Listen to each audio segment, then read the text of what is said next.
Remember that episode of A Different World where Dwayne proposed to Whitley as she was supposed to go off to her job, and then fast forward, decided that he wanted to be comfortable with flirting with some of his students, to fast forward and then see him feel really hesitant about actually going through with the proposal, so much so that they break off the engagement because he hung out with another woman and admitted to Whitley that he wasn't sure that he made the right decision to propose. Yeah, I do too. Those episodes, when I was doing my rewatch, had me thinking, now that I'm older and a therapist, had me thinking, what could this couple could have used to help better support them and that marriage go through the first time? Potentially. Like, what could have been different if there were some levels of interventions? Grab a blanket and then let's reflect and rewind.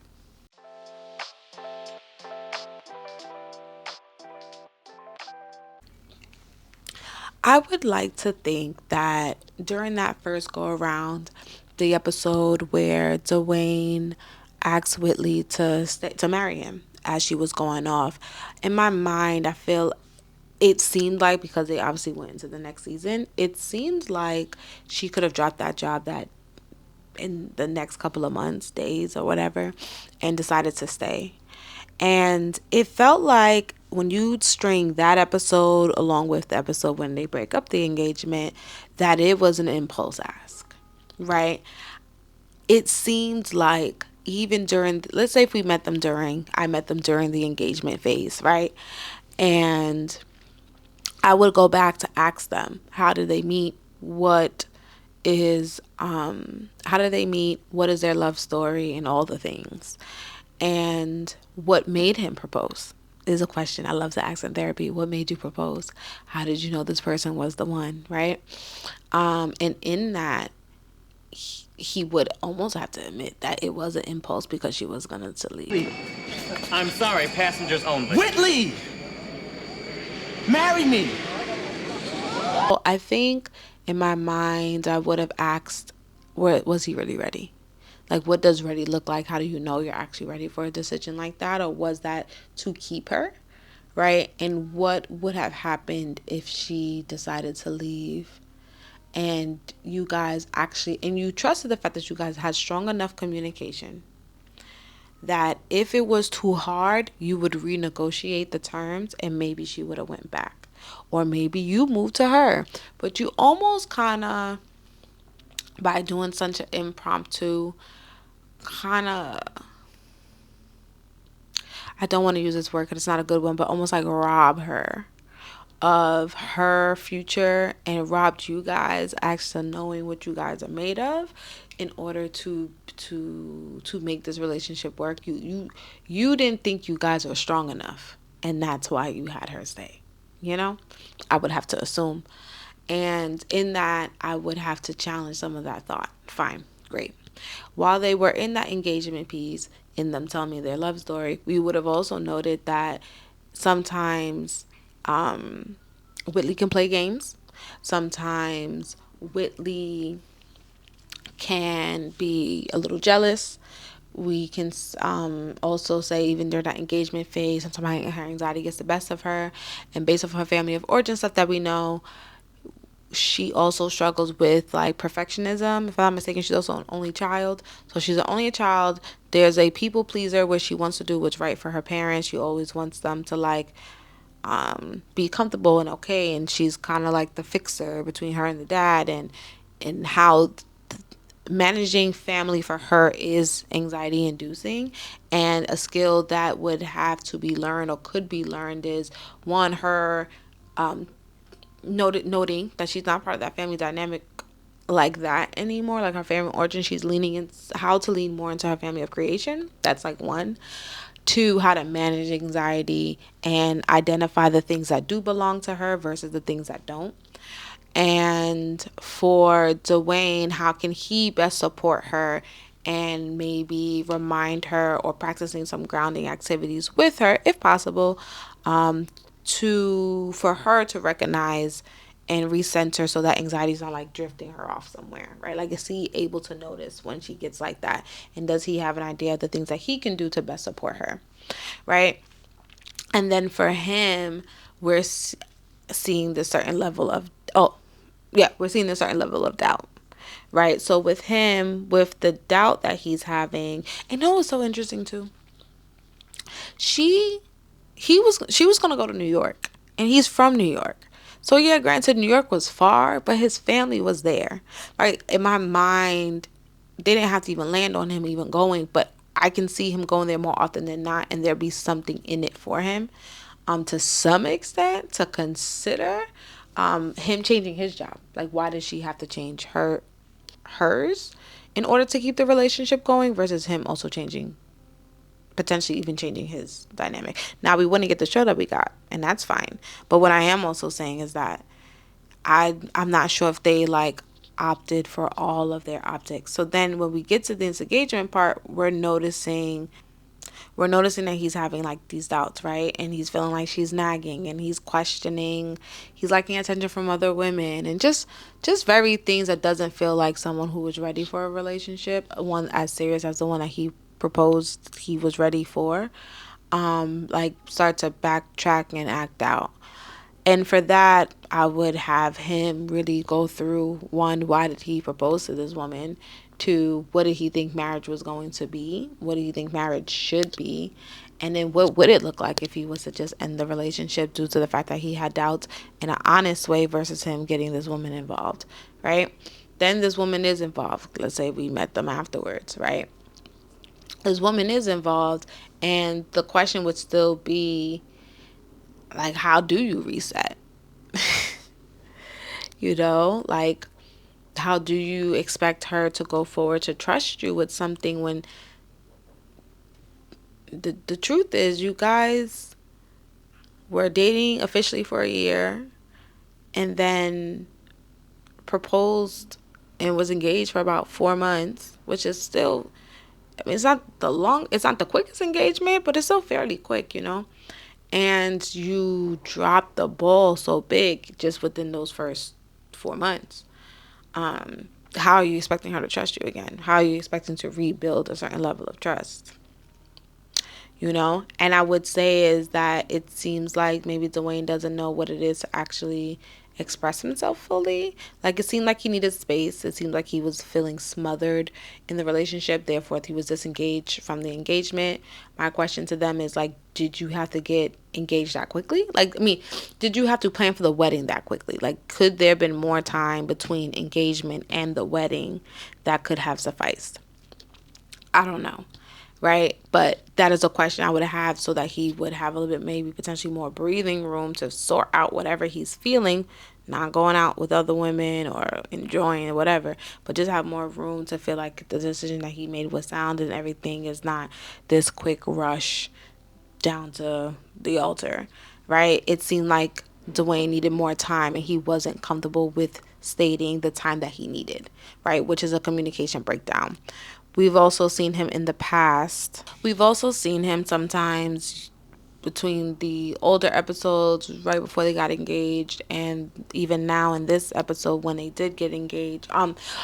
Now in the episode where they did end up breaking up and him seeing this other woman, is that sometimes he'll do this deflective thing.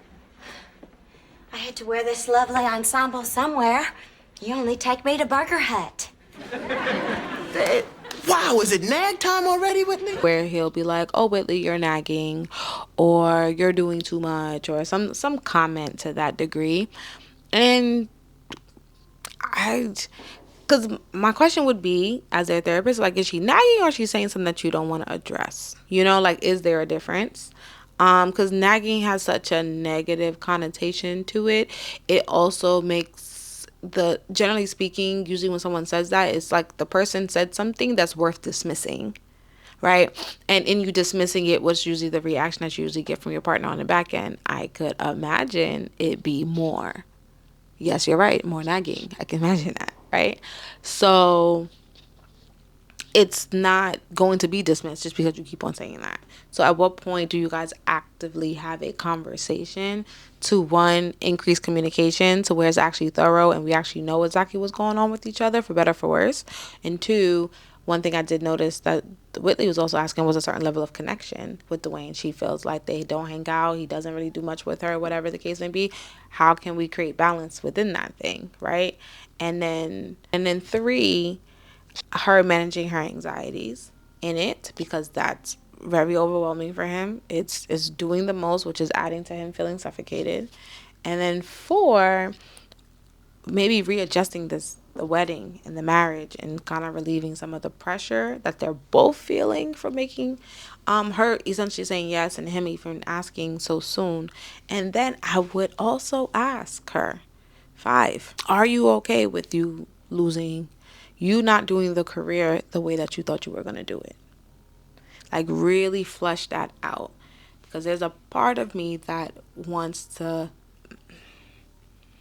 explore that, process that, know what we gave up before moving, and we're like a couple of years down the line, and now we're blaming our partners for what could have been because of fill in the blank, right? Like, I didn't do the job because you asked me to.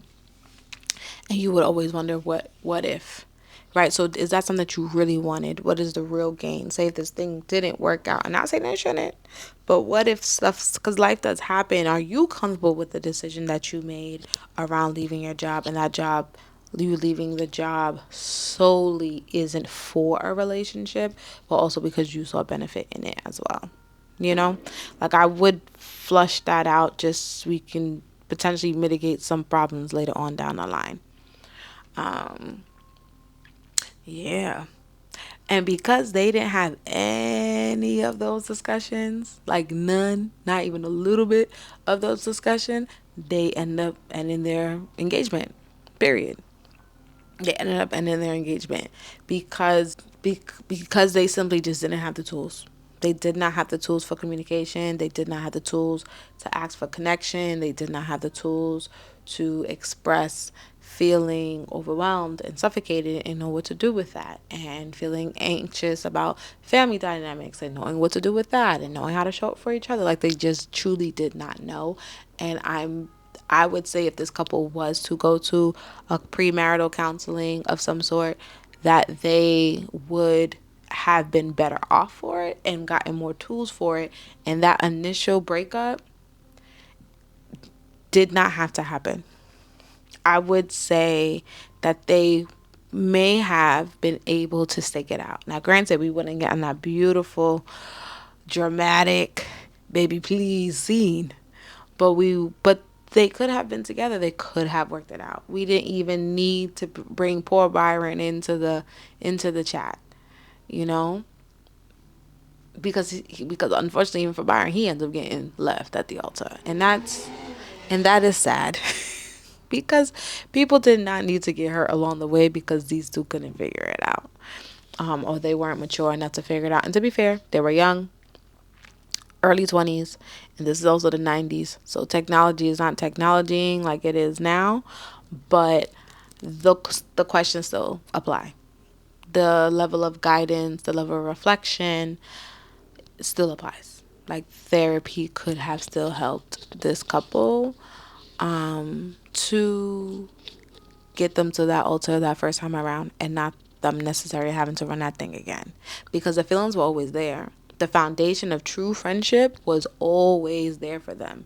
They just struggled with having shared meaning, understanding how to receive each other's bids, understanding how to have maybe a little bit better conflict resolution, and also being a little bit more radically honest around what they were thinking, how they were feeling. But I think if they were able to do that, they would have been fine. They would have been fine, because before then, they had trust and they had commitment until they didn't, you know? So that is my take on the I don't know how to distinguish it, but that is my take on that first engagement period. My take on the first engagement period of Dwayne and Whitley. If you know, you know. Do you think couples therapy would even work for these people? You know? And if so, what other things that would have had to been brought up in that session in order to keep these people together? You know? I'm just saying, what can they have used? Dwayne and Whitley are a reflection of many of my clients. I help them renegotiate the terms and figure out what life that they actually want to live and get them closer to living that actual life by helping them improve their communication, exploring family of origin and how it's impacted them for better or for worse. Really give tools to better align with the life that they actually want, and learning how to sever ties from patterns that are actually not helping, pushing for communication, and helping clients and couples have a better relationship with themselves, let alone with each other. So if you find yourself identifying with Dwayne and Whitley, I will have my link in my bio for us to start our work together. Like, comment, and subscribe.